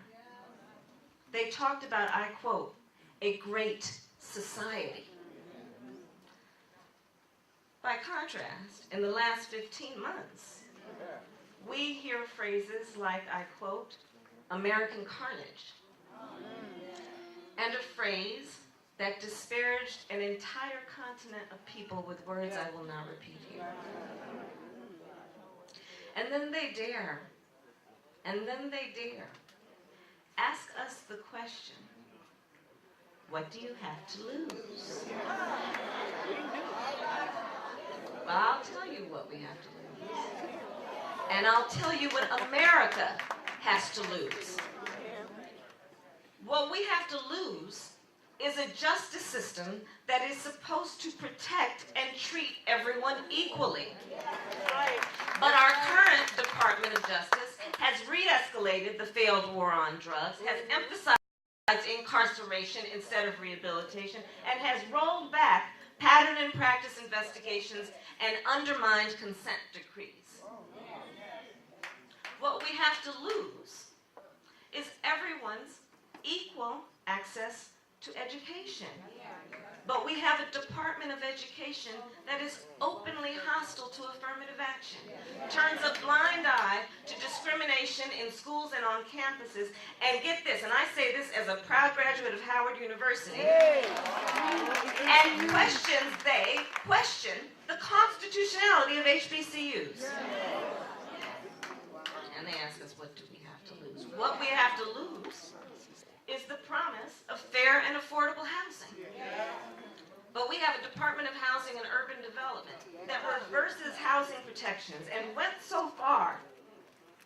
See, this is what I get to see because I'm in DC, so I see it up close. So I just came to share. These are notes from the field. So what we have to lose is a Department of Housing and Urban Development that reverses housing protections and then went so far as to rewrite its mission statement. They need a pile Took out amendment. words, blacking out the words free from discrimination. What we have to lose is a court system that is supposed to be impartial and unbiased. But I'll tell y'all, I sit on the Senate Judiciary Committee, and I have been presented with a parade of anti-civil rights nominees who are getting lifetime appointments on our courts. And let's be clear, if you don't agree that Brown v. Board of Education was decided correctly, then my perspective is you've got no business deciding any other case on any other court.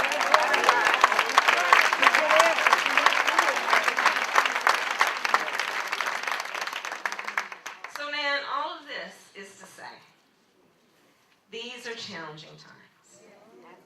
These are indeed challenging times. And I know for so many, for all of us, it can be tiring. It can be tiring and overwhelming. And it is at these very moments, though, that we know, instead of throwing up our hands, we've got to roll up our sleeves. And as we commemorate all that happened those 50 years ago, let's remember what Dr. King said in Memphis. He spoke of so many things, including our fight for economic justice. But he said, and this is something I carry with me, he said, and I'm going to quote, "Only when it is dark enough can you see the stars. Only when it is dark enough can you see the stars." And so, no matter then how dark these days may seem, we must also see the beautiful constellation of energy, activism, and optimism that is before us. And let us allow that optimism to recommit ourselves to the work and to the fight. I draw my inspiration often from what we have been seeing in the streets all across our country. Many in this room have been marching for years and years and years. Your souls worn out. The S-O-U-L and the S-O-L-E. Worn out sometimes. Been marching for years. But I take optimism and a sense of joy when I look at the fact that now we've got a lot of company. We've got a lot of company. In fact, I read in the Washington Post that 1 in 5 Americans have protested or gone to a rally in the last 15 months. And of those people, 1 in 5 had never attended a rally or marched before. We got company. And look at what folks have been marching about, right?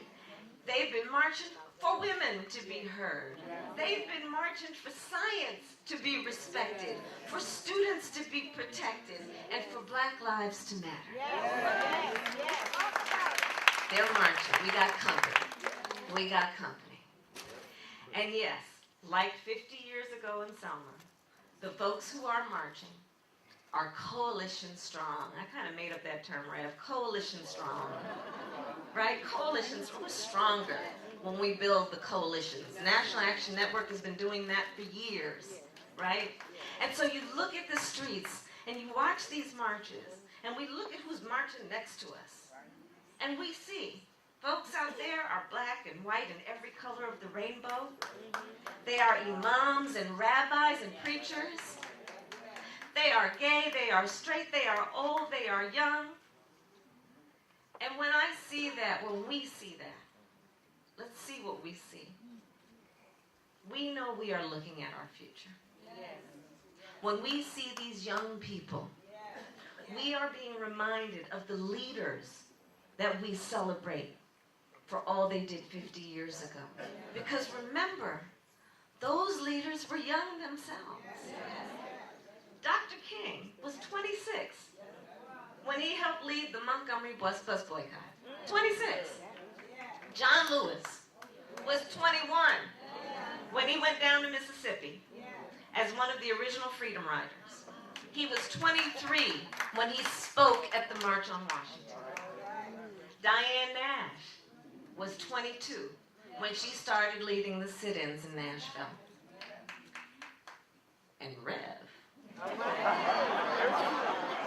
preached his first sermon when he was 4 and founded the National Youth Movement when he was 16. He got everybody beat.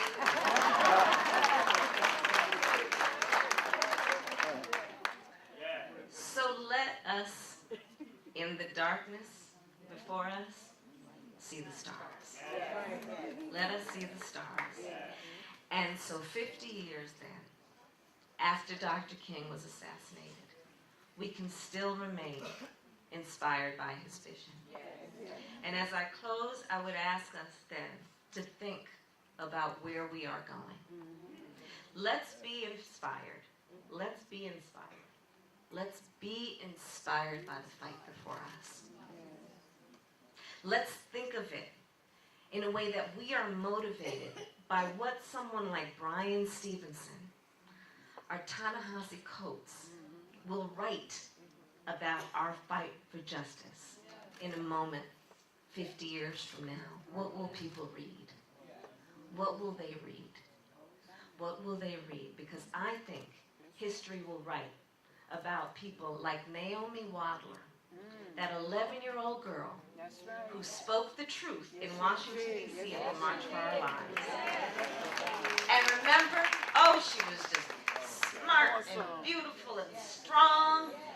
Remember that? And she said, these are her words, "We might still be in elementary school," she said. And then that's where that part of her speech ended, and wise words followed. That's right. But we know life isn't equal for everyone. All right. And we know what is right and what is wrong. We know what is right and what is wrong, she said. And so now I say, it is time to fight for what is right. That's right. It is time to fight for what is right. And in particular, in November, with 200 days from now, we have the chance to get out and vote and stand up for the country we love. And we must fight. We must fight. And this room knows voting, we talk about it as a standalone issue sometimes. Got to get out and vote. People died for our right to vote. Yes, indeed. And voting is the key to every other issue we have discussed this morning. It is how we move the pendulum forward and move it in the direction of progress. So I say, do we sit at home or do we fight? Fight! We know we fight. We have a chance to stand for America, where we are all treated as equals. So do we sit on the sidelines or do we fight? Fight! We have a chance to build a better future for every American. So do we retreat or do we fight? Fight! And therefore, we will win and we will see victory. I thank you. Senator Kamala Harris. Let me say,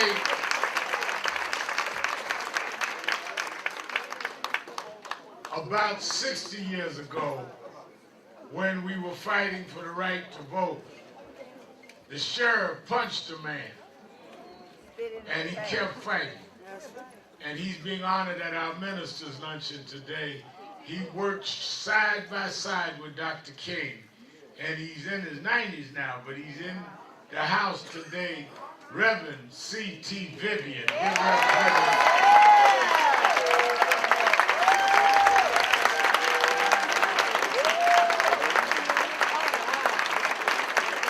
And let me say this. The fight has never been singular. We are built on the principles of Dr. King, but it's always been all of us together. And I'm so proud and happy to have my brother in the struggle arm in arm, and I want y'all to welcome him. He's going to be part of our education panel. The new president of the NAACP, Derek Johnson, is in the house.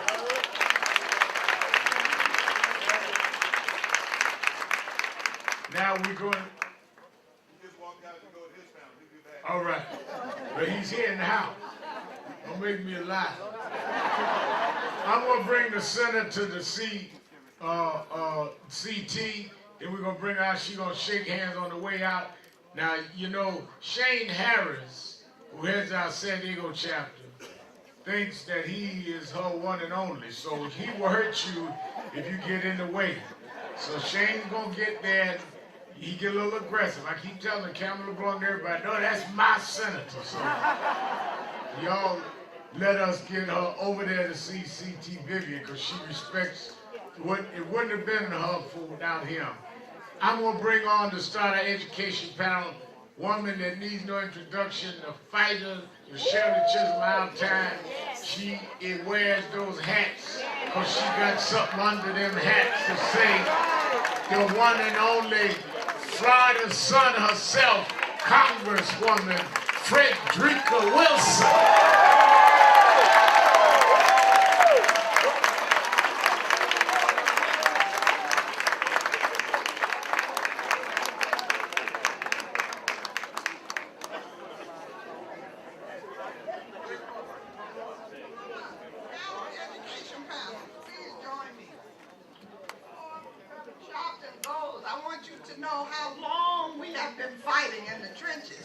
Reverend Sharpton and I have been in prisons, in jails, fighting the Ku Klux Klan, all over the state of Florida. Whenever I am in trouble or have an incident that I need to solve in the state of Florida, I have one number on speed dial. And that's Reverend Al Sharpton, my friend for many years. We have fought, and every battle we fought, we won.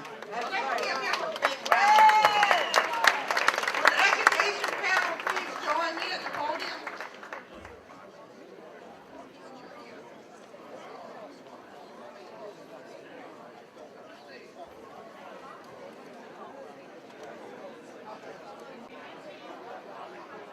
I bring you greetings from the United States Congress, where I represent 700,000 people of the 24th Congressional District of Florida and of Broward County and Miami. I also bring you greetings from more than 12,000 young boys and mentors of the 5,000 Role Models of Excellence Project, a program that I founded 25 years ago to keep black boys out of prison and on the right track to their next level of life. Excuse me, citizens, brothers, Congresswoman is making this presentation. Other than those who are leaving, can we give her the respect of attention and silence? Can we agree with a hand clap and then be quiet? Thank you so much, thank you so much. Dignity and respect.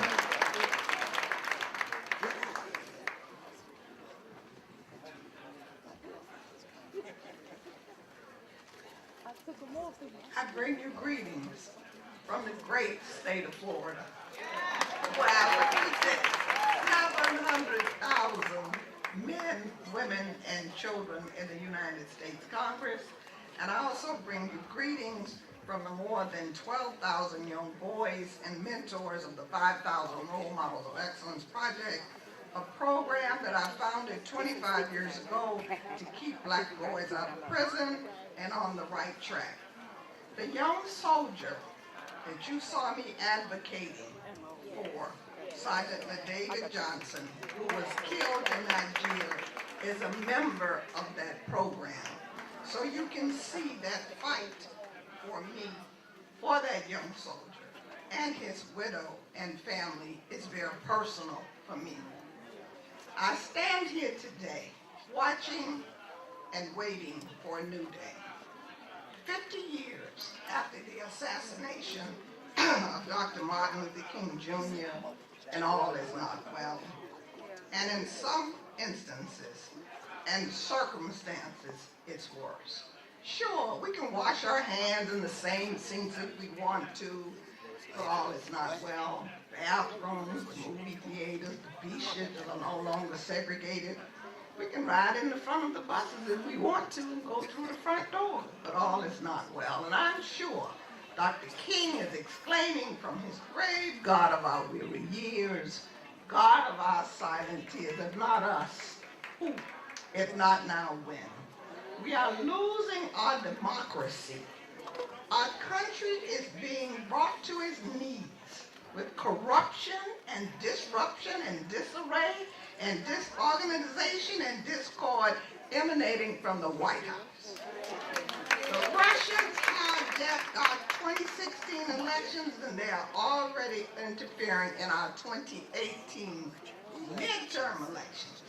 The FBI, the CIA, the Congress of the United States, and the Department of Defense all verified and proved that Russia is interfering in our democracy on the internet in person.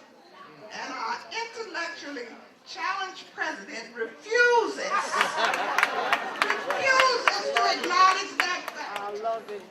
And our president, and he won't do nothing. He knows he did not win fairly and squarely. It was a rigged election from the start. He needs to take an 8th grade civics class to learn how to govern this great country. That's what needs to happen. But his answer is, Putin said he didn't do it. And as President of the United States, I believe him. The milestones of Dr. King's death begs the question, what would he think of the progress we have made since his death? Some of the same issues that Dr. King fought still plague us this day. The Voting Rights Act is under attack, and Attorney General Sessions is doing whatever he can to deny every single person of color the right to vote. He is not bashful about it all. He's not trying to hide it or pretend. So what is the solution? The solution is to vote. President Trump's slogan is Make America Great Again. That code for, what do you think it is? Make America whiter again. Now you remember his chief of staff, General John Kelly, went to the White House briefing room for the express purpose to tell a falsehood about me. And when it was swiftly proven that he had told a blatant lie, he refused to apologize or acknowledge he had done anything wrong. At the very least, he should have had the decency, common decency, to acknowledge that what he said was untrue. But that would have been the honorable thing to do. But honorable is not the word that comes to mind when we think about this administration. They are destroying our democracy and making us the laughing stock of the world. It took generations of hard work by each administration, Republican and Democrat, to make us the leaders of the free world. It took wars and battles and more wars. Since Washington, Lincoln, Bush, we lost millions of our fellow Americans to bring us this far. And the occupants of the West Wing of the White House are destroying it day by day. How do you withstand this? People ask me over and over again. How do you stand up to what's going on as you see our democracy torn apart by every appointed secretary that this president has put in place? And I say I have to fight. I fight. I've been fighting all my life since I was a little girl. So we have a president involved in a sexual scandal. Can you imagine the president of the United States being sued by a porn star? Who would ever dream that? This man has smeared the White House and all its stamps even before he was elected with the Access Hollywood tape. You know, we suffer. And as African Americans, we are locked up at nearly 6 times the rate of our white counterparts. 1 in 3 African American men are either in jail, going to jail, or getting out of jail. Hispanic men are almost 3 times as likely to be in prison as non-Hispanic white men. The poor are also disproportionately represented behind bars. We are under attack, ladies and gentlemen, under attack, and boys and girls. Voting rights, mass incarceration, poverty, public education, our health care, census violence, racism may be more subtle now than it was in the 1960s, but it still happens. It happens when a person of color applies for a bank loan and gets it, but at a higher interest rate than a white person who has the same income and credit rating. It happens when a white person is hired for a job that a black person or a person of color with stronger qualifications applied for. Racism can be difficult to detect, but it's important to be cognizant of it and learn how to identify it. Yet, right now, we're supposed to be talking about education. And we have an education secretary who not only has no experience with public schools, but also has made it her #1 goal to destroy them. Instead of working hard to find the funding necessary so that schools can give our children the best possible education, which they deserve, which we pay our taxes for, she wants to privatize these schools. She is the first secretary in the nation who had such a poor performance at her confirmation hearing that the vice president had to come from the White House and vote to break the tie so that she could become the worst secretary of education in this nation. And that is the kind of fight we have every day. She has no idea of what an HBCU is, what it stands for, what it means, who it benefits, and why it is so vitally important to preserve. Yet, in spite of it, she spoke at the graduation of Bethune-Cookman University. After she spoke at Bethune-Cookman University in Daytona Beach, it was so disrupted by students, faculty, and parents. You know what? The president of the university lost his job 2 weeks later. They told him, don't bring her here. They told him, they warned him, and he brought her anyway. And now he is a man with no job. Anybody need a president of a HBCU? She has rewritten the rules for investigating discrimination in our schools. That severely weakens the enforcement of civil rights and wants to rescind Title IX guidelines on how to handle sexual assault allegations. She wants to roll back guidance on school discipline that was put in place during President Obama's tenure to protect black students from being punished more harshly than white students. She wanted to cut funding for public schools and after-school programs and spend $1 billion to promote school choice programs, vouchers, and magnet schools. She wanted to cut more than $1 million from the Department of Civil Rights, and she wanted to get rid of Pell Grants that helps low-income students go to college. That's what she wanted to do. But we fought, and we debated, and we fought, but thankfully, when we voted on the omnibus bill last month, we told her, no, no, no, Mr. Bose, hell no.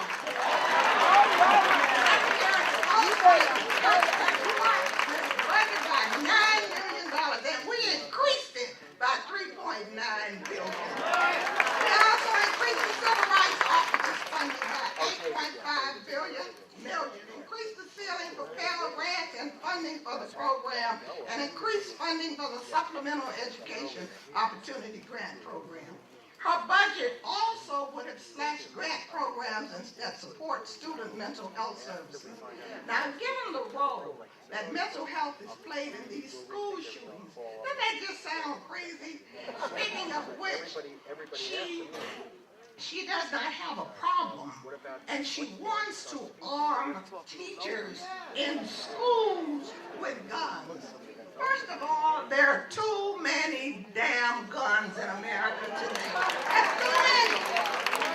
So I tweet out there, assault weapons should be banned from civilization. They should be banned in America. They were meant for one purpose, to kill. They are weapons of mass destruction and should be issued to law enforcement and the military only.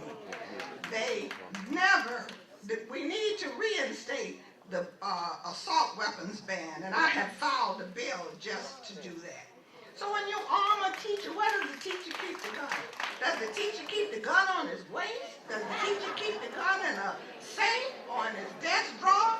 And when the school shooter comes to the school, everybody in the school knows who is the one teacher that's armed. So who do you think the school shooter is going to go look for? They're going to look for that man, shoot him first, and then shoot up the rest of the school.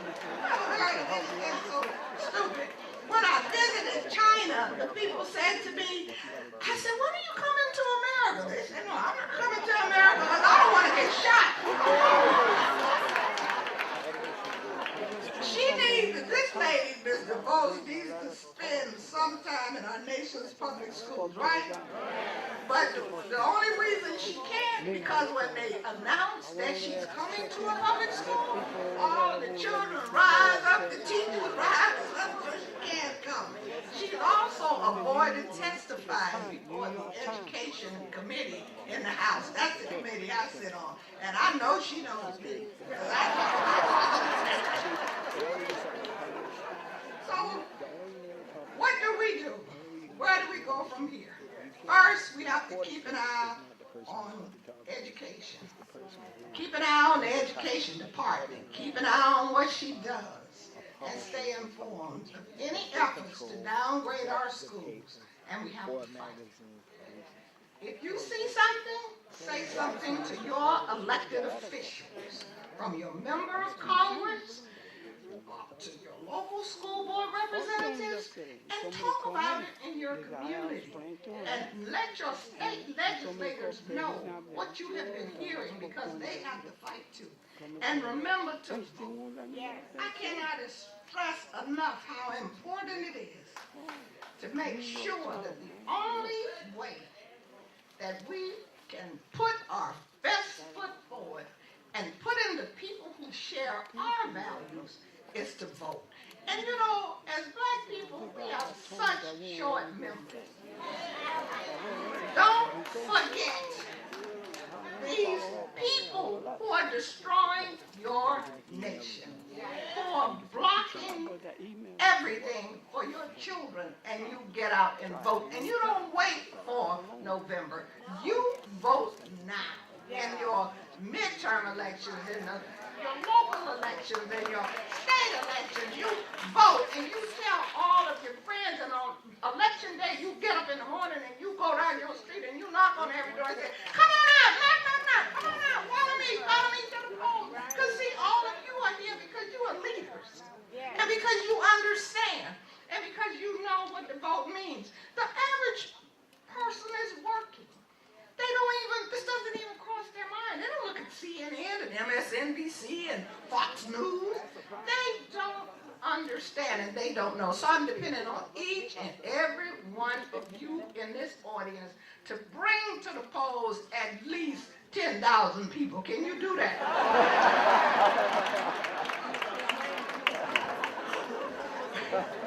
Our purpose today is to present perspectives, ideas, and initiatives that can help us combat the administration's attack on equal public education. I'm looking forward to hearing our distinguished panel share programs and strategies they've developed to help achieve this goal. I want to present to you, and I want them to raise their hands when I call their names, and then I'm going to let them tell you a little bit about themselves for 2 minutes. and I mean 2 minutes. Because they have a long time. They have a lot to say, great program, so they'll have a great speaking time. Heather Forrest, who's Vice President for Pre-K 12 Education. Is she here? All right, Windermere Communications. Heather also is an Obama administration alum, so that gives her an extra star in her crown.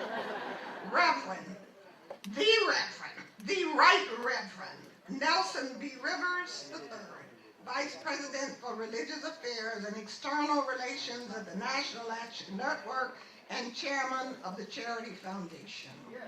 Nashonda Hunter, Executive Director of the Charity Foundation. Tommy Preston, Director of National Strategy and Engagement for the Boeing Company. David Johns, one of my sons, another Obama alum, who is now an Executive Director of National Black Justice Coalition. And Errol King, Global Head of Sourcing, Pipeline, and Integration Equity for Google. Now, you now have 2 minutes to introduce yourselves. We're going to start with Reverend Rivers. Thank you. Thank you, Congresswoman. Give her another hand clap of praise. Let me ask, if you have an empty chair next to you, would you raise your hand if you have an empty seat next to you? Empty seat next to you. A couple over there and a couple over there. And then I'm going to be bold enough when Mr. Foy was up, he asked the young people to get up so that some of the seniors and the saints could sit down. And there are several sisters still standing up. If there's a brother in the house who would yield his seat to a sister, stand up. If there's a brother in the house that would give his seat to a sister, come on, sister, get the seat. Get the seat. Brothers are still being brothers. Come on, get your seat. Get your seat. Don't say that they didn't give you a chance to sit down. I've been introduced. We want to reserve the time to talk about the program. I'm blessed to work with Reverend Sharpton as the Vice President of our Religious Affairs and External Relations. I'm also the pastor of Charity Missionary Baptist Church. I got married in Mother Emanuel Church 35 years ago, and I know new Reverend Clemente Pinckney well. We've been doing great work across the country, working with Dr. Richardson, and so I'm going to yield to the next so we can get back to talk about some of the things that we've been working on that we think have a chance to work in spite of who's in the White House.